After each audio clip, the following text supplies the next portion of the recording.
the acquiring company infuses themselves and their culture into the company they've acquired, so that the acquired company loses its identity, its culture. Yes.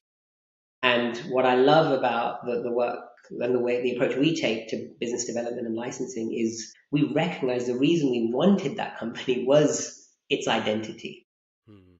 And this permeates itself into our culture as a company as well, right? We want people to be themselves. We want individuality, and then to build that organization that brings that diversity to it. So when not typically the company that acquires and then adopts them into our, and indoctrinates them into our approach, we actually love the individuality they bring, and they're good for what they've done, and let them keep doing that, and they partnered with us for the scaling, and we'll do that. So I think it's a much more respectful kind of an alliance and an approach that we take, and certainly something that we have a very good record in terms of the partnerships that we've done, and we continue to do moving forward for patients. And that's such a tough balance to strike, because on the one hand, you want the organization to have its own identity and continue to work on its own principles, but at the same time, you want both organizations to break the silos and work cohesively Yeah. and have more consistency and harmonization across. How do you ensure that there is that diversity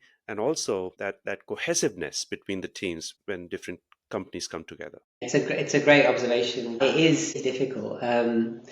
We and as we as a company have grown, and as other companies grow, I think what you find is the need for standardization and harmonization becomes even greater because of the scaling, just because you can't keep adding up.